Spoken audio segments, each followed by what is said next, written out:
Ang Cinderella na siguro ang isa sa pinakasikat na fairy tale sa buong mundo. Isang napakagandang kwento na kung saan ang isang babaeng kinawawa ay nakatagpo ng isang prinsipe at ginawang reyna. Ngunit ito ay kathang isip lamang, napaka-imposible para sa isang mahirap na maging isang reyna. Subalit may mga amazing queens na naitala sa kasaysayan na talaga namang kamangha-mangha sapagkat ang kwentong inaasahan nating gawa-gawa lamang ay maaari din palang mangyari sa totoong buhay.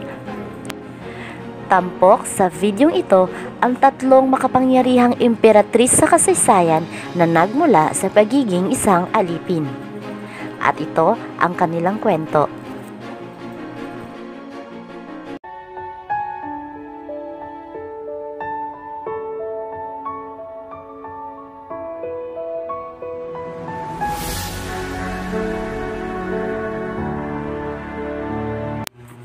Number 3, Wei Sifu.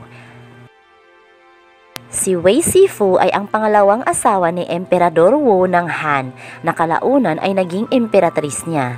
Sa panahon kung saan allowed ang pagkakaroon ng maraming babae ang emperador, ay isa si Wei sa mga babaeng kakaiba sapagkat mula siya sa isang mahirap na pamilya na maihahalin tulad sa isang alipin.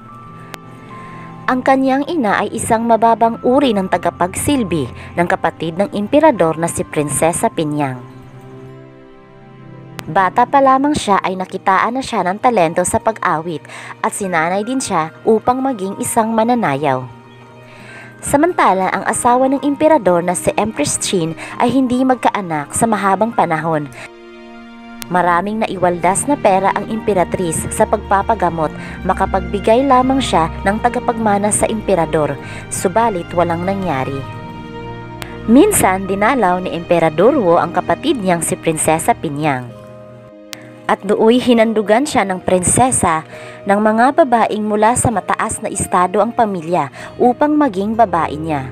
Ibig sabihin ay hindi kasali si Wei Sifu sa grupo sapagkat mababang uri lamang siya. Subalit walang nagustuhan ang emperador at nabagot lamang ito. Para maalis ang pagkabagot ng emperador ay tinawag niya ang kanyang mga mananayaw upang magbigay aliw. Dito na nasilayan ng emperador ang ganda ni Wei Sifu na talaga namang nabighani siya. Nang matapos ang pagtatanghal ni Wei ay sinundan agad siya ng emperador hanggang sa dressing room at agad kinuha ang pagkababae ni Wei. Pwede niya itong gawin dahil makapangyarihan siya at dinala niya si Wei Sifu sa palasyo upang maging babae niya. Hindi ikinatuwa ng imperatrice ang pagdating ni Wei, labis niya itong pinagsilosan, kaya naman ay gumawa siya ng paraan upang ma-demote si Wei sa pagiging asawa ng emperador at maging isang tagapagsilbi. Imbes na karangyaan ay labis na nagdusa si Wei Sifu sa palasyo at ninais niyang umalis. Subalit naantig ang puso ng emperador nang minsang nakita niyang umiiyak si Wei at hindi niya ito pinayagang umalis.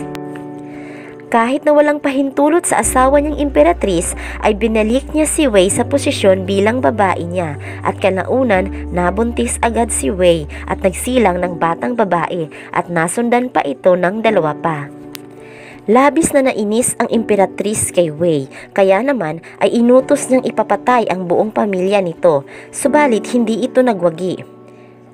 Gayunman, labis itong ikinagalit ng emperador, dahilan kaya nawala ang pag-ibig niya rito. Sa panahon kung saan ang lahat ng tao ay naniniwala pa sa kulam, ay ipinakulam ni Empress Qin si Wei at nang sa gayon ay manumbalik ang pagtingin ng emperador sa kanya. Subalit nabuking ito at naparusahan si Empress Qin. Labag sa batas ang ginawa niya, kaya naman ay nasibak siya sa trono at pinatapon sa malayong lugar at nanatiling malungkot hanggang sa huling buhay niya.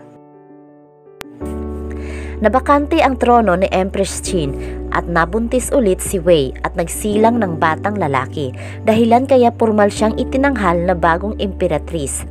Nagsilbi siyang imperatrice sa loob ng 38 taon.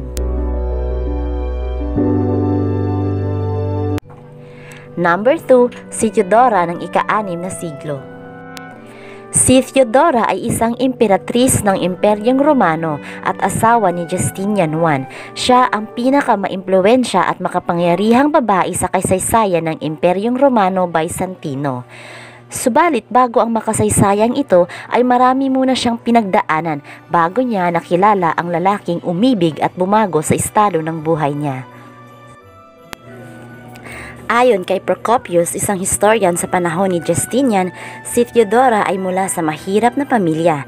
Ang kanyang ama ay tagapangalaga ng oso sa isang circus, samantalang stage actress at dancer naman ang kanyang ina. Nang namatay ang kanyang ama ay nag-asawang muli ang kanyang ina at doon ay nagsimulang mag-perform si Theodora pati ang kanyang dalawang kapatid bilang actress, dancer at comedian. Sa edad na 15 ay si Theodora ay isa sa mga pinakasikat na aktres ng entablado na kung saan ay nagpe-perform din siya ng mga malalaswang palabas na maihahalin tulad ngayon sa isang pornografiya.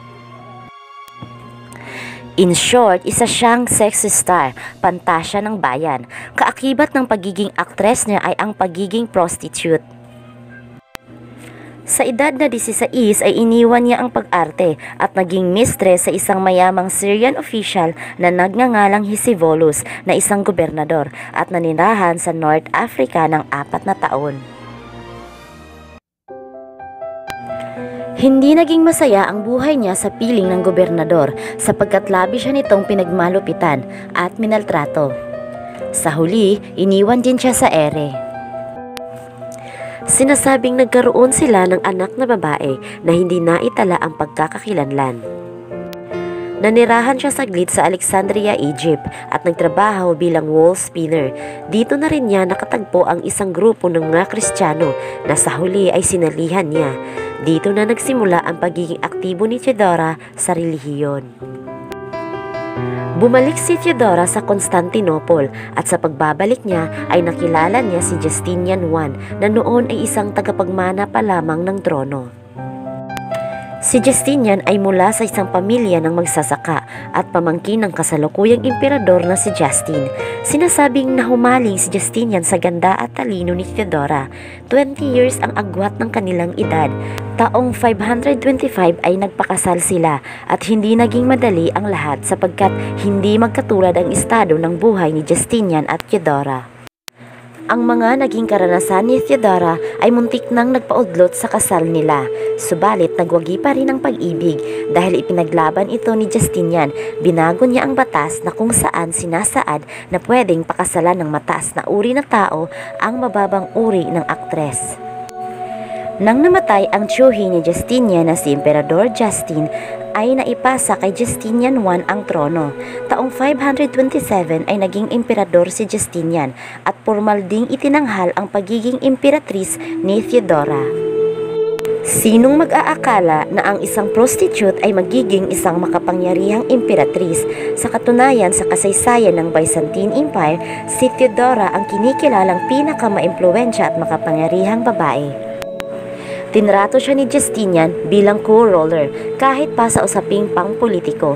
May mga haka-haka pa nga na si Theodora talaga ang nagpapatakbo sa buong imperyo at hindi ang emperador.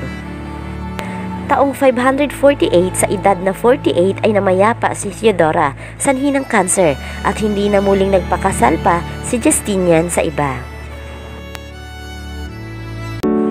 Number 1, Catherine I ng Russia. Kung si Wei Sifu ay naging emperatris dahil sa nabigyan niya ang anak ang emperador at sa taglay na rin niyang ganda at talento, si Theodora naman ay dahil sa kanyang angking talino at ganda, itong si Catherine I ay iba sapagkat siya ang kauna-unahang emperatris ng Russia at sa katotohanang hindi siya marunong bumasa at sumulat. Naging emperatris siya taong 1725 hanggang 1727. Ang totoo niyang pangalan ay Martha Helena Skabronsky. Mula sa pamilya ng magsasaka sa bansang Latvia at kinokontrol pa noon ng bansang Sweden. Sa edad na 3 ay namatay ang kanyang mga magulang sanhi ng epidemya at naulila silang 5 magkakapatid. Sa murang edad ay naging mababang uri ng kasambahay si Martha hanggang sa siya ay magdalaga. Hindi siya naturuang bumasa at sumulat, nanilbihan siyang kasambahay hanggang sa 17 taon niya sa isang pastor na nagngangalang Frau Glock. Bagamat isa lamang siyang hamak na katulong at walang pinag-aralan, ay hindi maitatangging napakaganda niya, kaya naman ay labis na nangamba ang kanyang amo na baka maibigan siya ng kanyang anak na lalaki. Kaya naman ay ibinigay siya ni Glock sa isang Swedish Dragon Army na si Johan Rabi at nagsama sila ng 8 araw.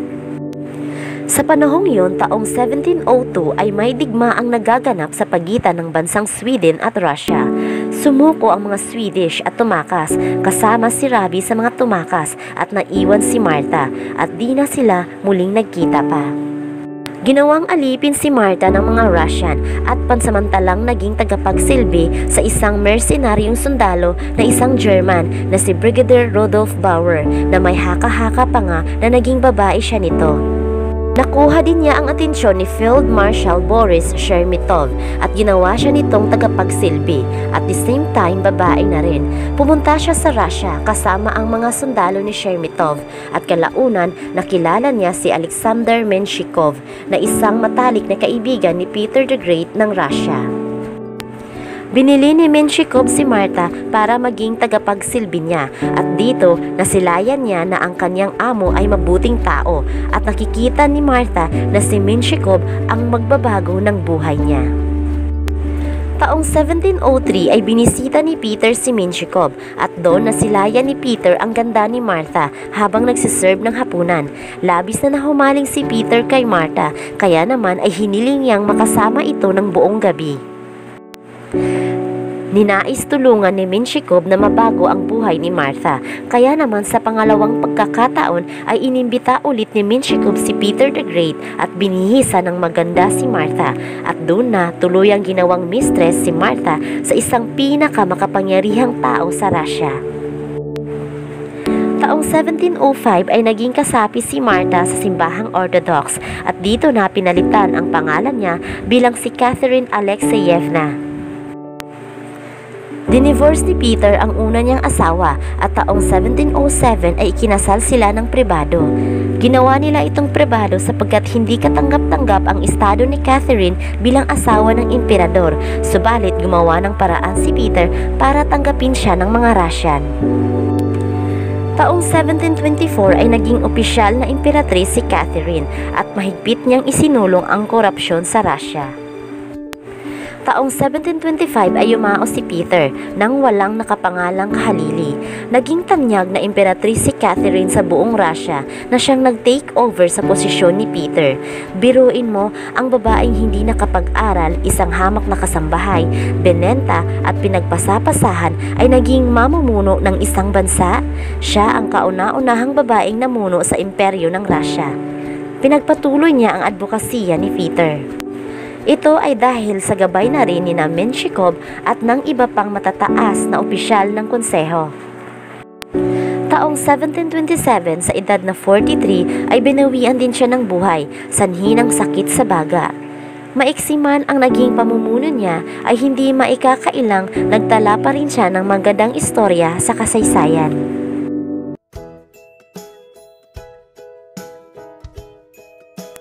Ang kwento nila ay nagpapatunay na gaano man kahirap at kalungkot ang ating pinagdadaanan, kung patuloy tayong maniniwala ay talagang pagpapalain tayo. Sabayan lang natin ng dasal at gawa.